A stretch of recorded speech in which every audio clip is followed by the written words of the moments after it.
L'histoire que je vais vous raconter est restée secrète pendant des années, et devait l'être encore pendant longtemps.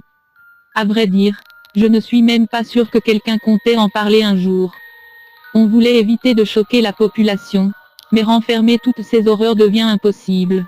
Je ne peux juste plus supporter de vivre dans le silence. Alors voilà, je vais vous parler de l'un des plus horribles tueurs en série de ces dernières années. Tom Gregg, plus connu sous le pseudonyme Candy, est, comme je l'ai dit, un tueur en série. Comme tous les autres, il tue des innocents pour le plaisir, il arrive à nous échapper avant même qu'elle n'arrive sur les lieux ou autres. Néanmoins, il a certaines particularités. En premier lieu, c'est la cruauté dans laquelle il tue ses victimes.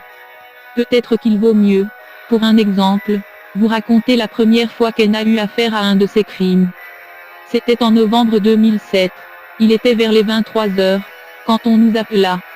Apparemment, un dingue aurait tué, enfin massacré, une famille entière. On pourrait penser que c'est peu fréquent, mais au final, ce n'est pas si rare que ça. Bien sûr, certes, cela fait un choc, mais ce n'est pas comme si nous n'étions pas habitués. Seulement, nous n'aurions jamais imaginé qu'on tomberait sur une telle boucherie. À notre arrivée, la maison était nickel. Aucun meuble n'avait été cassé, déplacé, non, tout était parfait. On a pensé au départ que le tueur avait tout remis en place, mais après analyse, non, ce dernier n'avait rien touché. Pourquoi ça m'étonne? Parce que ce mec aurait bien pu être soigneux, jamais il ne tuerait des personnes comme il a fait. La famille était composée d'un père et d'une mère, de leur fille âgée de 16 ans et de 2 jumeaux, nés il y a quelques semaines.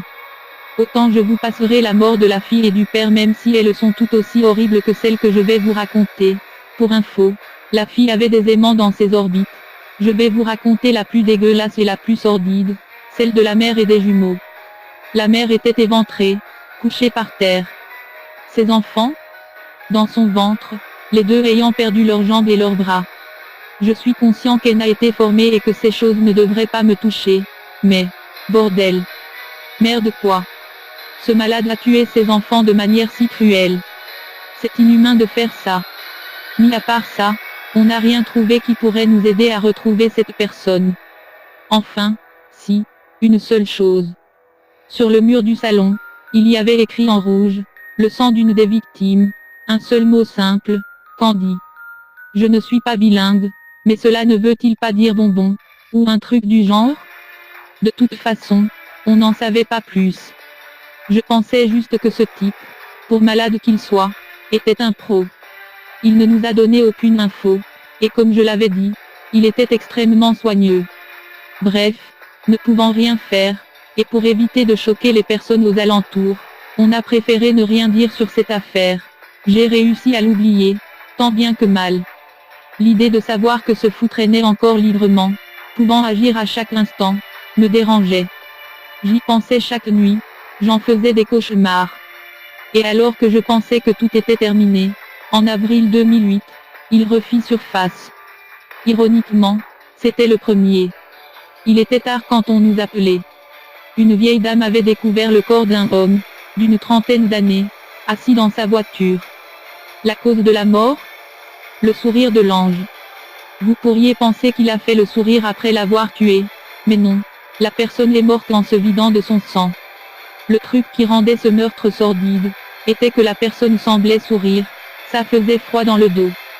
Sur le pare-brise de la voiture, un mot, un seul. Quand je l'ai vu, j'ai failli avoir une foutue crise cardiaque.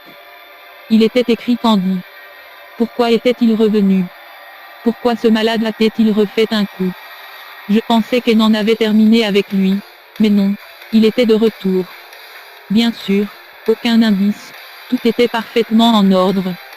C'est comme si la personne ne s'était même pas défendue. Bref, on a décidé d'ouvrir une enquête officielle. Même si on n'avait rien, on essayait. On essayait vraiment d'arrêter ce gars, on ne pouvait pas laisser cette personne refaire quelque chose comme ça. Le dossier était ouvert, on l'a appelé Candy. Malheureusement, les recherches n'ont rien donné. Du moins, pas avant 2010. On a reçu un fichier sur ordinateur. L'adresse était inconnue.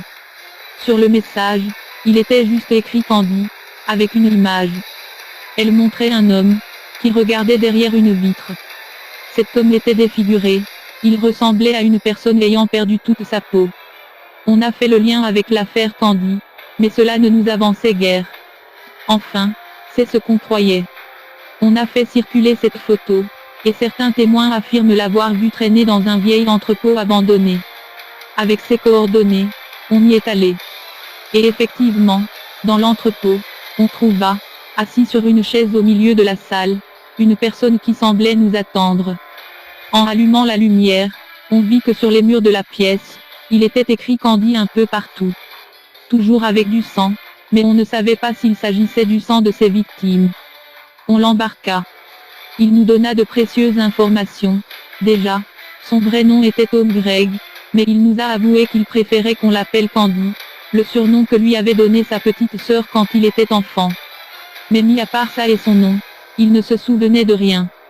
On découvrit après que les Candy qui étaient écrits sur les murs de l'entrepôt venaient de son propre sang. D'après lui, c'est la seule chose qui comptait pour lui, il semblait avoir une véritable obsession pour ce nom.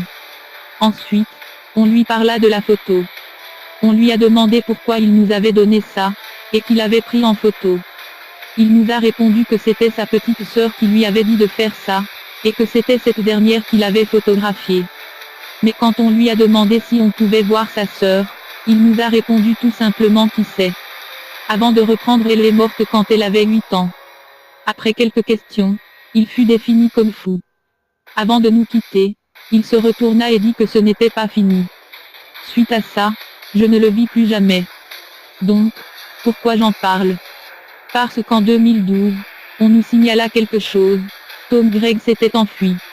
Il avait sombré dans la folie la plus totale.